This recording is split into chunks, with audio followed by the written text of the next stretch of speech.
నిర్మల్ జిల్లా Chincholi X road వద్ద రైతులు ఆందోళనకు దిగారు. తాము పండించిన ధాన్యాన్ని వెంటనే కొనుగోలు చేయాలని డిమాండ్ చేశారు. అదేవిధంగా పంటకు సరిపడా గన్నీ బ్యాగ్లను సరఫరా చేయాలన్నారు. కొనుగోలు కేంద్రాల్లో పంటను తీసుకొచ్చి రోజులు గడుస్తున్న పంటను కొనుగోలు చేయడం లేదని మండిపడ్డారు. ఈ సందర్భంగా సీఎం కాంగ్రెస్ ప్రభుత్వానికి వ్యతిరేకంగా నినాదాలు చేశారు. క్వింటాకు 10 కిలోల ధాన్యాన్ని లారీ అసోసియేషన్ కట్ చేయడం ఎంతవరకు సమంజసమని ఆగ్రహం వ్యక్తం చేశారు. మార్కెట్ యార్డులకు లారీలను పంపించి ధాన్యాన్ని తరలించాలన్నారు. రైతుల ధర్నాతో ఇరువైపులా వాహనాలు ఎక్కడికక్కడే నిలిచిపోయాయి.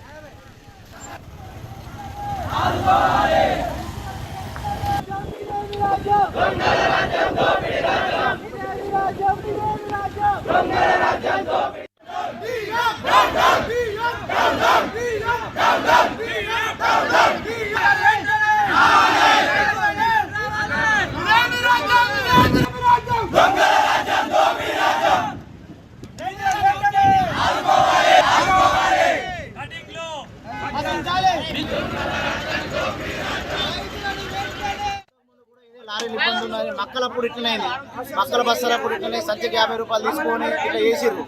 అయినా కూడా మేము ఓర్చుకొని లారీలు ఎంత ముందు అయితే అన్లోడ్ అయితే లేమని చెప్పారు, చేసిర్రు, ఏదో ఓర్చుకున్నాము.